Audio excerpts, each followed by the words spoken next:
આપણે એએમએલ ઉપર જઈએ, પણ એએમએલની હું અહીંયા બધી વાત કરીશ, પણ ખાલી જે FBA ક્લાસિફિકેશન છે એ જ IMP છે. એએમએલ એટલે એક્યુટ માયલોસાઇટિક અથવા માયલોજીનસ લ્યુકેમિયા. તો હવે આની અંદર શું થાય છે કે જે મેં કીધું કે આ જે માયલોઇડ છે એના આ ઇમેચ્યોર સેલ રહી જાય છે, આ મેચ્યોર બનતા નથી, એટલી પ્રોબ્લેમ થાય છે, બરાબર. તો એની અંદર રિસ્ક ફેક્ટર શું હોય છે કે એન્ટી કેન્સર, તમે પહેલી વાત તો કે આ મોટા લોકોની અંદર થશે, 50 કે 60 વર્ષ ઉપરના લોકોની. હવે એની અંદર શું થાય, એન્ટી કેન્સર તમે કોઈ ડ્રગ લીધી હોય અથવા કોઈ વાયરસનું ઇન્ફેક્શન હોય, વાયરસનું ઇન્ફેક્શન એટલું બધું ઇફેક્ટ નહીં કરતું. બીજું કે એને મ્યુટેશન થયેલું હોય, મ્યુટેશન જે મને આ એક આ યાદ રહેવું છે કે ઇન્વર્ઝન ઓફ 16 અદલા બદલી થઈ ગઈ, ટીશાની 16 હોય ને તો બરાબર 16 અદલા બદલી થઈ ગઈ હોય. બીજું કે T8 અને 21ની અદલા બદલી, T15 અને 17ની અદલા બદલી, અને આ 50 થી 60 વર્ષના ઉપરના એજના લોકોમાં થાય છે. ઋષિ કપૂર 67 વર્ષનો હતો, બરાબર. અને એમાં માઇલોબ્લાસ્ટ છે ને એ પોઝિટિવ આવ્યા, માઇલોબ્લાસ્ટ વધી ગયા છે. દેખો ક્લાસિફિકેશન આમાં એકદમ ઇઝી આપેલું હોય કે એ 7 સુધીનું છે, બરાબર. તો પહેલું MO છે, અને MO છે તો કે આની અંદર MO તો પહેલાં કંઈ ખબર ના પડે, એટલે કે મિનિમલી ડિફરન્શિએટેડ AML, મિનિમલી ડિફરન્શિએટેડ AML.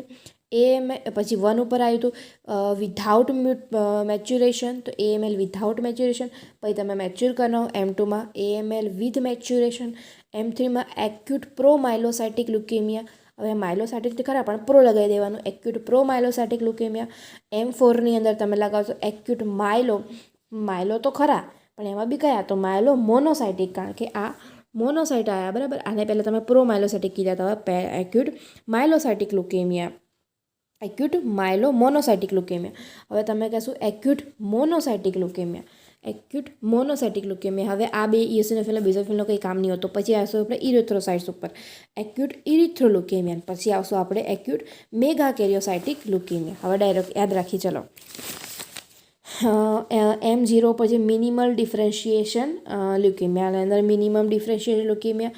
પછી ફર્સ્ટ આવ્યું AML વિધાઉટ મેચ્યુરેશન, પછી AML વિથ મેચ્યુરેશન, અને પછી આવ્યું M3 ઉપર acute promyelocytic leukaemia, acute promyelocytic leukaemia, acute myelomonocytic leukaemia, acute erythrocytic leukaemia. પછી એક્યુટ પછી આ રહી ગયું acute monocytic leukaemia, acute erythroleukaemia, અને એક્યુટ મેગાલોકેરિયોસાઇટ લ્યુકેમિયા. હવે એકવાર લખી લઈએ M0. તો આપણે જોઈશું એક્યુટ મિનિમલ ડિફરન્શિએશન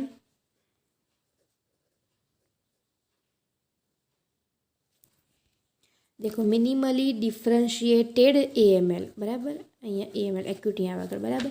હવે M1ની અંદર લખશું આપણે AML વિધાઉટ મ્યુટેશન. હવે આપણે AML વિથ મ્યુટેશન, M2 હતું, હવે M3 આવ્યા.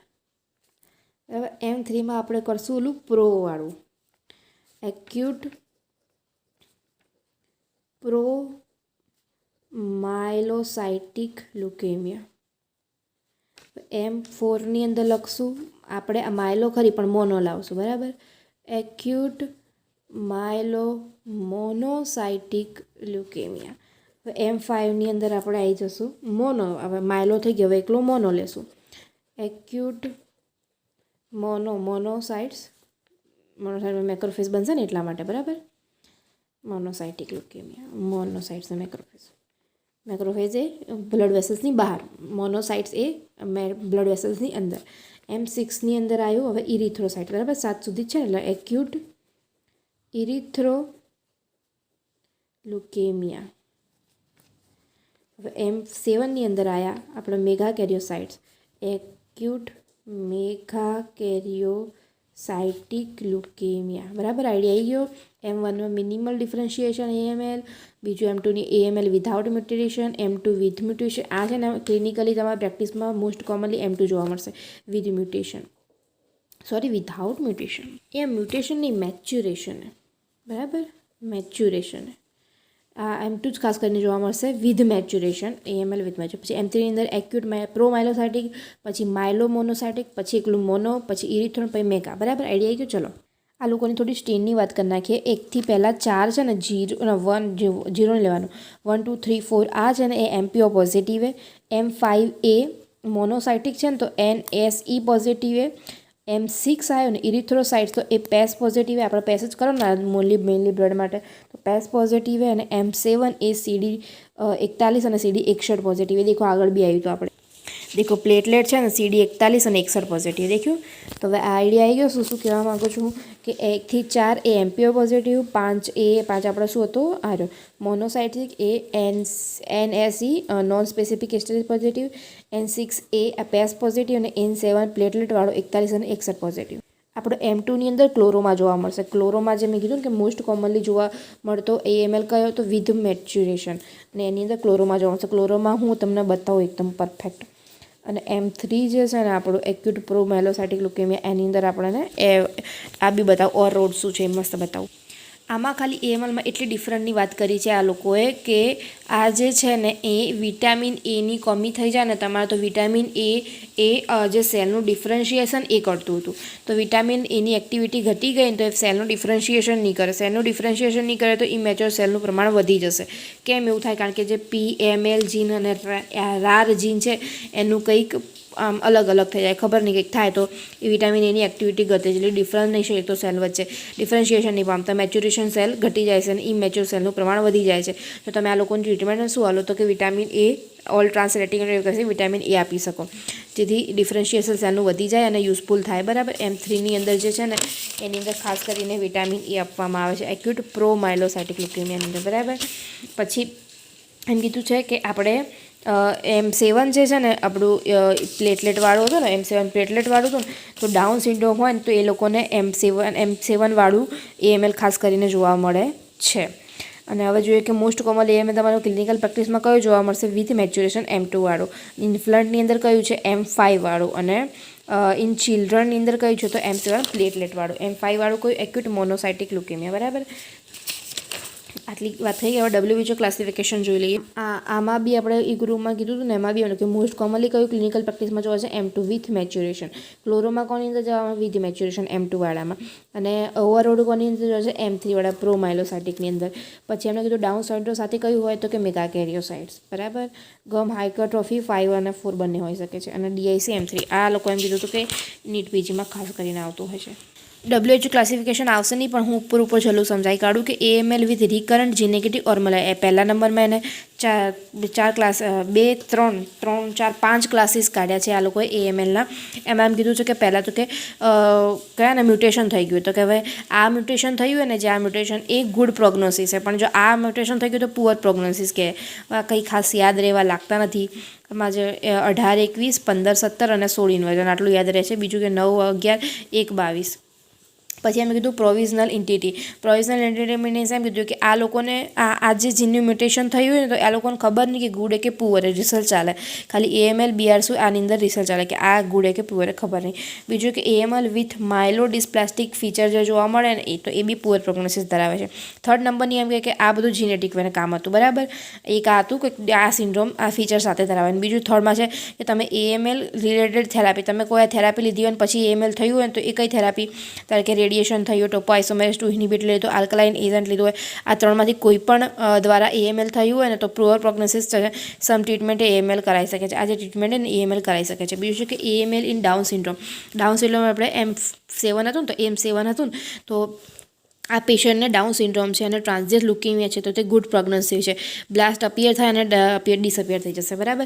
તો આ જે છે ને એ ડાઉન સિન્ડ્રોમવાળું M7. અને પછી છે AML NOS નોટ અધરવાઇઝ સ્પેસિફાઇડ્સ. એટલે એમ કીધું કે આ લોકોએ કે તમે આખા પેશન્ટ આવ્યું કે તો એમને જીનેટિક મ્યુટેશન થયું હોય તો તમે WHO ક્લાસિફિકેશન 1માં મૂકશો એ પેશન્ટને.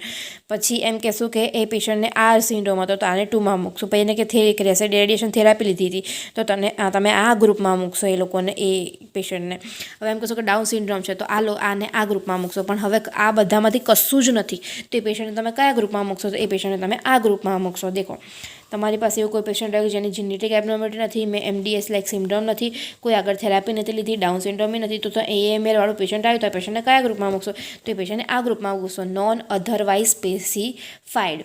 તો આની અંદર હે ને કે એ જે આની અંદર બી એમ સહી જ વાત કરી મેં કીધું ને કે MPL એનું આમ થઈ જાય તો કે રેટિનોઇક એસિડ આપો આ ટ્રીટમેન્ટની અંદર. બરાબર. આ WHO ક્લાસિફિકેશન થઈ ગયું. देखो आनी अंदर तो in short AML with specific genetic mutation 16 15 17 18 8 21 AML with therapy related AML with multilineage dysplastic અને બીજું AML not NOS not otherwise specified.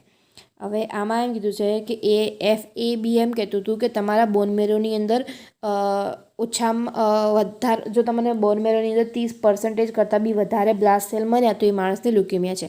પણ WHO એમ કીધું કે તમે એ પેશન્ટના બોન મેરોની અંદર 20% કરતાં બી વધારે બ્લાસ્ટ સેલ મળ્યા તો તમને એ પેશન્ટને લ્યુકેમિયા છે. બરાબર. હવે આ લોકોની પ્રોગ્નોસિસ જોઈ લઈએ કે પ્રોગ્નોસિસ શું કે સ્પેસિફિક જેનેટિક મ્યુટેશન ડિફેક્ટ હોય તો ગુડ પ્રોગ્નોસિસ છે. પછી જે AML આપણું નોટ અધરવાઇઝ સ્પેસિફાઈડ તો ઇન્ટરમીડિયેટ AL વિથ મલ્ટીલિનેજ ડિસ્પ્લે કે પુઅર રહે અને AML વિથ થેરાપી રિલેટેડ તો કે વર્સ્ટ પ્રોગ્નોસિસ છે. બરાબર. હવે આ લોકો એમ કીધું કે હવે ક્લિનિકલ ફીચર્સ આ લોકોની અંદર શું જોવા મળશે. બરાબર. ક્લિનિકલ ફીચર્સ આમાં જે લખ્યા ને એ પછી આપણા બુકના જોશું જુદા. બરાબર. તો આની ક્લિનિકલ ફીચરની અંદર જવાનું કે ક્લોરોમાં જોવા મળશે. ખાસ કરીને M3 પેશન્ટની અંદર ક્લોરોમાં, M2 ક્લોરોમાં કઈ રીતે જોવા મળે. દેખો આવું પેશન્ટને થઈ જાય ક્લોરોમાં એટલે આ રીતે છે ને ઇમેજર સેલ ને ગમે ત્યાં જમા થઈ જાય એટલે ગ્રીનિશ કલરનું જોવા મળશે. દેખાય બધું ગ્રીનિશ કલરનું જોવા મળશે કારણ કે જે MPO પોઝિટિવ હોય ને, કારણ કે AML તો કે MPO પોઝિટિવ હોય ને MPO પોઝિટિવ એટલે કે માયલોપેરોક્સાઇડ એન્ઝાઇમ એ એન્ઝાઇમના લીધે ગ્રીનિશ દેખાશે. દેખો ક્લોરોમાનો મિનિંગ એમ થાય છે, ક્લોરોમાનો મિનિંગ એમ થતો હતો કે બોન મેરો સિવાયની કોઈ બી જગ્યાએ આ જે બ્લાસ્ટ સેલ છે એનું એક્યુમ્યુલેશન થવું. તો બોન મેરો સિવાય બીજી જગ્યાએ દેખે આ કે જગ્યાએ દેખે આંખની અંદર ખાસ કરીને જોવા મળશે તો એ જગ્યાએ બોન મેરો સિવાયની જગ્યાએ આ લોકો થયા ને તો એને કીધું ક્લોરોમા. હવે દેખો આ આંખની અંદર જોવા મળશે. દેખો આંખની અંદર જોવા મળશે ક્લોરોમા આખી બહાર આવી જશે. બરાબર. અને ગ્રીનિશ કલરનું દેખાય છે. પ્રોપ્ટોપ્ટોસિસ એટલે કે આ પ્રોપ્ટોસિસ આંખની અંદરથી બધું આ બ્રુનો ટ્યુમર બહાર આવી જશે. અને મોસ્ટ કોમન સાઇડ કહીએ ક્લોરોમાની કે retro orbital tissue. Retro orbital tissue હોય ત્યાં આગળ મોસ્ટ કોમન સાઇડ છે. અને ગમ હાઇપરટ્રોફી જોવા મળે છે. દેખો ગમ હાઇપરટ્રોફી મેનલી આ પેશન્ટની અંદર જોવા મળશે. આખું ગમ હાઇપરટ્રોફી કારણ કે અહીંયા જે બ્લાસ્ટ સેલ છે એક્યુમ્યુલેશન પામે છે. હવે તમારે ક્લિનિકલ ફીચર લખાવ હોય તો શું લખી શકો? તો મેં કીધું ને કે જે ઓલી બધા જે સેલ હતા ને આ સેલ નહીં બનતા. બરાબર. ન્યુટ્રોફિલ, મોનોસાઇટ, બેઝોફિલ, ઇયોસિનોફિલ, આરબીસીન, પ્લેટલેટ આ નહીં બનતા તો આ જે કામ કરતા હતા એ કામ નહીં થાય તો એના લીધે બધા ક્લિનિકલ ફીચર્સ આવશે. કે પહેલી વાત તો કે આરબીસી બનતા તો એનિમિયા જગ્યાએ પ્રોડ્યુસિંગ પેલર, લેથાર્જી, ડિસ્પ્લે, બ્લીડિંગ થશે કારણ કે થ્રોમ્બોસાઇટ કારણ કે પ્લેટલેટ ઘટે છે એટલે પેડિકે જોવા મળશે. બોડીની અંદર ગમમાંથી બ્લીડિંગ જોવા મળશે. બીજું કે WBC નહીં બનતા સારા તો કે ઇમેજર WBC લીધે ઇન્ફેક્શન મોનલી કોમન જોવા મળશે. હવે તમે જોશો કે ફીવર એ લોકોને આવતો રહેશે. ઇન્ફેક્શન થશે એટલે ફીવર આવતો રહેશે પણ ઇન્ફેક્શન વગર બી ફીવર જોવાય છે. બે ક્લિનિકલ ફીચરને બે ક્રાઇટેરિયામાં ડિવાઇડ કર્યા due to bone marrow failure અને due to organ infiltration. Bone marrow failure કે બોન મેરો ફેલ થઈ ગયો છે કારણ કે કોઈ સેલ બનાવતો નથી તો એના લીધે જે ફીચર આવે અને ડ્યુ ટુ ઓર્ગન ઇન્ફિલ્ટ્રેશન એટલે કે ઓર્ગનની અંદર બધા ઇમેચ્યોર સેલ જમા થઈ જાય છે તો એના લીધે. બરાબર. તો હવે ઓર્ગન ઇન્ફિલ્ટ્રેશનમાં જોશું આજે બોન મેરોની અંદર બહુ બધા સેલ ભેગા થશે ને તો બોન મેરોની અંદર જગ્યા નહીં રહે તો એ લોકો પેઇન કરશે. તો કે બોન મેરોની અંદર ટેન્ડરનેસ જોવા મળશે. સ્ટર્નલ ટેન્ડરનેસ કારણ કે સ્ટર્નમમાં ખાસ કરીને બોન મેરો બનતો હોય મોટા લોકોની અંદર તો સ્ટર્નમ ટેન્ડરનેસ જોવા મળશે. સ્ટર્નમ દુખાશે. લિમ્ફેડોપેથી જશે ને એનલાર્જમેન્ટ ટોન્સિલ થશે. સ્પ્લિનોમેગાલી જોવા મળશે. હિપેટોમેગાલી જોવા મળશે પણ લીવર ફંક્શન ડેમેજ નહીં થયા હોય. ગમ હાઇપરટ્રોફી જોવા મળશે M4 અને M5ના પેશન્ટની અંદર. ક્લોરોમા જોવા મળશે અથવા granulocytic chloroma localise tumour forming mass occurring in skin or orbit due to local infiltration of tissue by leukaemic cell. Leukaemic cell ત્યાં આગળ ભરાઈ જશે સ્કિન અથવા ઓર્બિટલમાં તો ત્યાં અમને ક્લોરોમા જોવા મળશે અને એ ગ્રીનિશ કલરનો દેખાય છે કારણ કે માયલોપેરોક્સાઇડ એન્ઝાઇમમાં આવેલો છે. મેલેન્ઝિયલ ઇન્વોલ્વમેન્ટ જોવા મળશે. ઇન્ટ્રાક્લિનલ પ્રેશર જો વધી ગયું હશે, વોમિટિંગ થશે, નોઝિયા થશે, સડન ડેથ થશે જો ઇન્ટ્રાક્રિનલ હેમરેજ થઈ ગયું તો. ટેસ્ટિક્યુલર સ્વેલિંગ જોવા મળશે અને મિઝન્સિયલ